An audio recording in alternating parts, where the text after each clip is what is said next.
जय माँ काली मित्रों, आपका हमारे चैनल माँ काली माँ दुर्गा शक्ति संवाद में स्वागत है। मित्रों, अगर आप हमारे चैनल पर नए हैं तो हमारे चैनल को सब्सक्राइब कीजिए, लाइक कीजिए, शेयर कीजिए।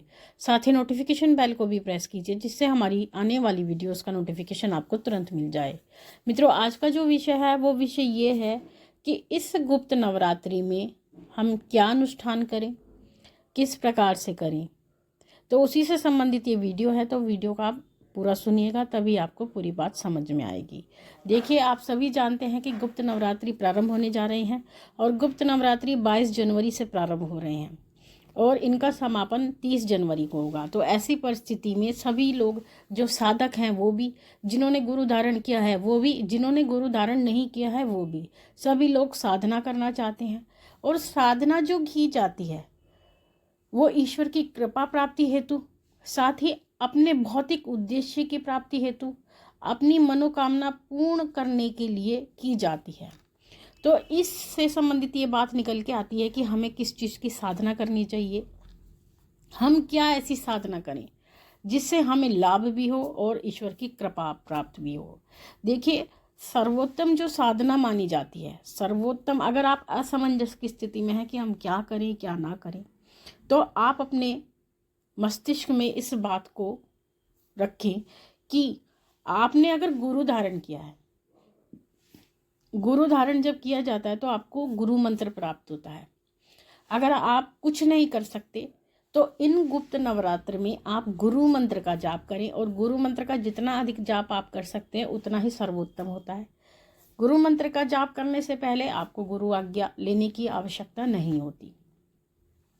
बिना गुरु आज्ञा के भी आप गुरु मंत्र का जाप कर सकते हैं।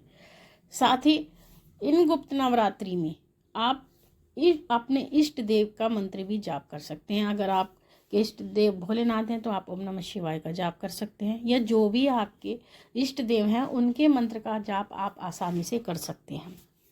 इसमें आपको सोचने की आवश्यकता नहीं है। ये दो विषय ऐसे हैं, जिन्होंने गुरु धारण किया है वो गुरु मंत्र का जाप करें या अपने इष्ट मंत्र का जाप करें।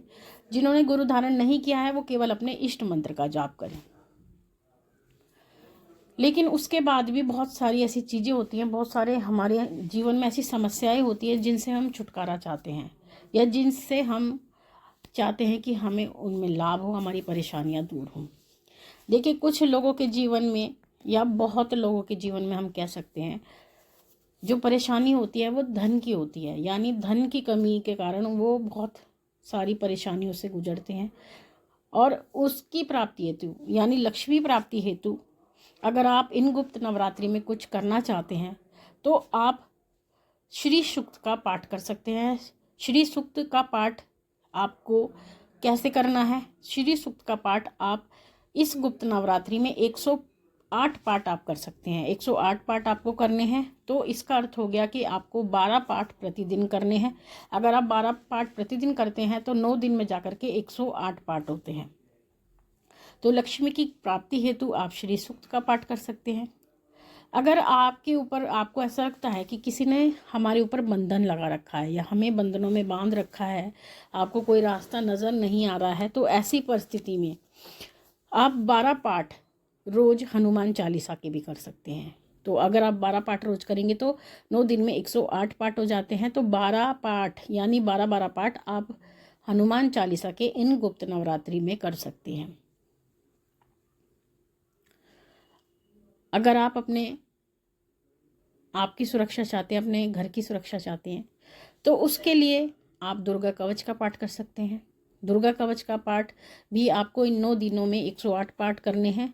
उसके लिए आप 12 पाठ रोज करें, संकल्प लेकर के ये पाठ आप करें। अगर आप किसी शत्रु बाधा से ग्रसित हैं, किसी प्रकार के भय से आप ग्रसित हैं, तो उस भय मुक्ति के लिए, माँ भगवती की कृपा प्राप्ति के लिए आप कीलकम का पाठ कर सकते हैं। आप दुर्गा सप्तशती में देखते हैं कि सबसे पहले दुर्गा कवच आता है, फिर अर्गला आता है, फिर कीलकम आता है। तो किसी प्रकार से अगर आपको किसी ने कीलित कर रखा है, कीलित का अर्थ आपको किसी ने बांध रखा है, या कोई ऐसी परेशानी आपके घर में चल रही है जो सभी को है। पूरे घर में एक ऐसी स्थिति बनी हुई है, आपका घर जड़ बना हुआ है, आप कोई कार्य करना चाहते हैं नहीं कर पाते हैं, तो ऐसी परिस्थिति में आप क्या कर सकते हैं, आपको कीलकम का पाठ करना है। तो कीलकम के भी आप 12 पाठ रोज कर सकते हैं, 108 पाठ आपके 9 दिन में हो जाएंगे। ये जो आपको संख्या बताई जा रही है, ये आप बिना गुरु के भी कर सकते हैं। हमने आपको इतना अनुष्ठान दिया है जितना आप बिना गुरु के आसानी से कर सकते हैं। अगर आप इससे ज़्यादा करना चाहते हैं तो गुरु आज्ञा से आप इस संख्या को बढ़ा सकते हैं। अपने घर परिवार की रक्षा हेतु आप श्री राम रक्षा स्तोत्र के 108 पाठ कर सकते हैं, यानी 12 पाठ आपको रोज करने होंगे। इससे आपके घर परिवार की सुरक्षा भी होगी, आपकी स्वयं की सुरक्षा भी होगी। तो आप श्री राम रक्षा स्तोत्र के 108 पाठ का अनुष्ठान कर सकते हैं।